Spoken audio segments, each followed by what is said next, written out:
Hey everyone, Regal Reviews here. It is White Rice Wednesday, which means it's the premiere of Survivor Heroes versus Healers versus Hustlers. That's very hard to say. And as you can see, I'm Team Soko. So, it's time for my Survivor recap. So, to recap on tonight's episode, it kind of started off of how Game Changers started off last season, how they're on a white boat, and I kind of like that aspect of it. And they had all them supplies on there, and I was wondering, is there like an advantage there somewhere? And hopefully not the legacy advantage, because that really hasn't worked out in others' favors. I have to give these guys credit. I mean, instead of like just putting their items in a pile together, they were just launching and throwing stuff off the boat. I mean, I guess that's the best way to get as much stuff as you can in your tribe. As long as the other people in your tribe can get the stuff in the water into your boat. And sure enough, Ryan actually finds the secret advantage. And I'm Team Ryan, so I was really excited to see him find the advantage. On the Heroes tribe, we see right away four seem to click and form an alliance. That's Ben, Ashley, JP, and Alan.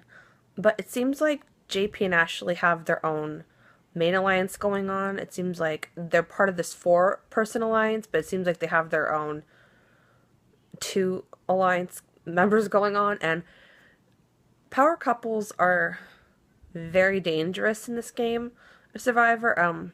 They kind of remind me of Figgy and Taylor from Survivor Millennials versus Gen X, and that didn't really work out in either one of the players' favors.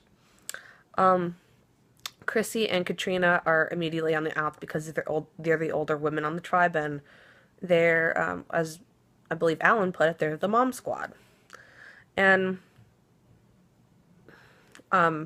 what we see happen, which I think this is Survivor first, Alan is very distrusting of Ashley and JP, and rightfully so. But he thinks that JP has an idol, and he actually makes him strip to make sure that he doesn't have an idol. And I believe Haley even mentioned this last season during one tribal. She said, well, do I need to strip to prove to you guys I don't have an idol? So JP stripped.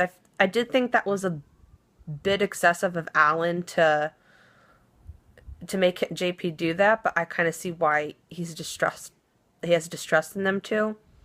And now Ashley thought that Alan and everyone was good, but now he, thinks that Alan might be a liability down the line. And I do agree. I mean, I get why Alan doesn't trust Ashley and JP, but on the same time, I think he took it too far. So now, even though Alan has most of his strength on the Heroes tribe, his paranoia kind of has gotten the better of him, and like Ashley said, might be a liability.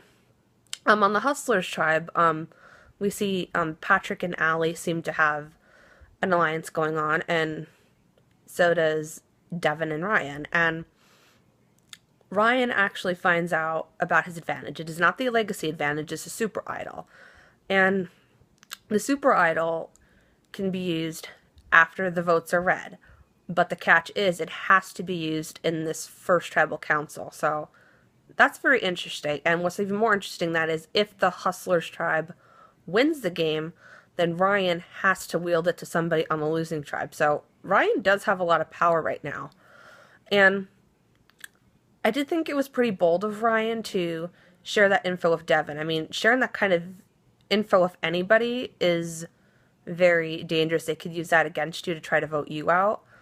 But Ryan was looking to build some trust, and he saw Devin as somebody that he can trust. And for at least for right now, Devin and Ryan seem to have a tight alliance going on. So I'm definitely for that team. As Devin said, he thinks that they can make a lot of chaos, so I'm labeling them to Team Chaos.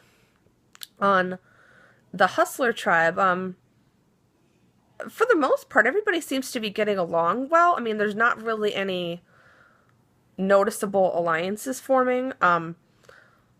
We saw a lot of Mike. Mike mentioned at one point that he doesn't want to be, his biggest fear right now is to be the first person voted out, and nobody wants to be the first person voted out in Survivor. People don't remember the first person voted out, and that's got to be a hard thing. Coming into this game, you all have a common goal, and to be the first person out that early, that's got to be devastating. But Mike also wonders where an idol could be on the island. He was looking at a map to try to figure out where an idol can be. And Joe sees him searching for it, and he's suspicious. So he actually goes to confront Mike and says, we're all aware that you're looking for an idol. And I'm thinking, is Joe like Tony 2.0? I don't believe Joe's a cop in real life, but I kept thinking, oh my god, this is like in Cagayan, like Cops R Us here going on. Mike was a bit overwhelmed by Joe confronting him and is like wondering, why is this guy confronting him? I mean, I get where Joe's coming from because, yeah, you see, day one, they're all trying to build a shelter and he's going off by himself. He's suspicious, I mean, but yeah. So the first reward / community challenge, they have to pull a cart up a ramp, and then they have to choose a maze, and that is based off of who gets to the maze first. They get to choose which maze they get. So the last person, gets stuck with the bad maze or whatever maze is left. So the heroes pick the first maze, and hustlers pick the second one. So healers get stuck with the last maze, and it's Chrissy and Ben working on the puzzle, and Desi and Mike, and Devin and Allie. I mean, Devin and Allie from the Hustlers, Desi and Mike from Healers, and Chrissy and Ben from Heroes. And the Healers tribe seemed to have very good communication. Rourke seemed to be like leading that and seemed to know what to do with the puzzle. And sure enough, the Healers actually won the first immunity challenge. So I was happy with that because I'm Team Healers tribe, and I think I picked a good tribe this year for, I mean, keep in mind this is only episode 1, but it seems like right now they're working together very well. And the Hustlers got the second immunity, so that sent the Heroes tribe to tribal council. So back at camp, Ashley, after that whole making JP strip search, Ashley doesn't trust Alan. So Alan actually goes to Katrina and Chrissy, trying to see if he could form an alliance with them, maybe. And they're out of 3, so they need a 4th person. So Chrissy suggests, why don't we bring Ben in? And Ben is unsure who to go with because he's in that alliance with Ashley and JP, but at the same time he sees that, this could be another alliance he can jump into. And while they're going to tribal council, Chrissy sees in her bag a package, and Brian actually yielded the super idol to Chrissy. So now Chrissy has the super idol. So she's unsure who to use it for, and she's going to base it off of like the conversations they have at tribal. And she isn't sure if she's going to play it for herself or somebody else, because you can use it after the votes are read, but I mean, if you're safe, you could possibly play that for somebody else. I mean, it has to be used that night. So, at tribal council, Chrissy doesn't think she belongs in the tribe, and I get where she's coming from because her and Katrina are in a 2-person alliance with 4 people above them. And let me look at my notes here. Katrina and Chrissy are both afraid that they'll be voted off. And Ashley discusses Alan's striptease, and Jeff is like surprised that happened, and they seem to be going back and forth, like Ashley basically thinking it's ridiculous and Alan saying that he had a right to be suspicious because they're basically a power couple, and whether Ashley wants to believe it or not, they do seem like a power couple, at least right now. I mean, stuff can change, but right now they seem to be in a tight alliance of 2.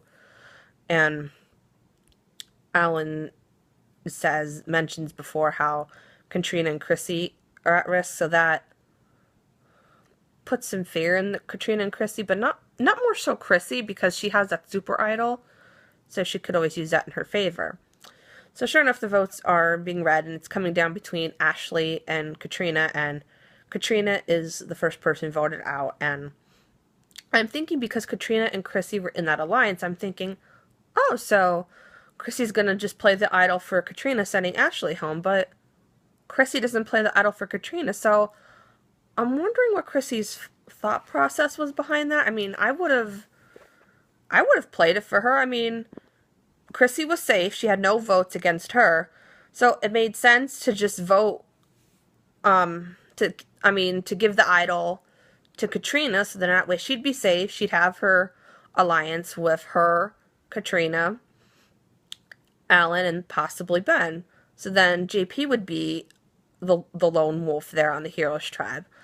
But she chose not to, so Katrina is the first person sent home, and I definitely feel bad for Katrina. I definitely think she had more to offer.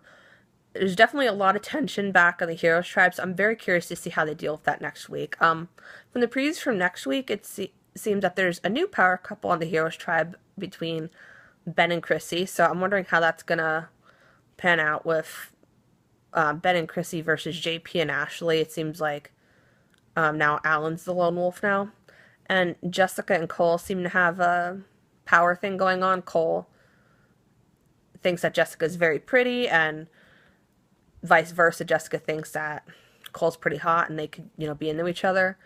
And Allie starts to question her alliance of Patrick.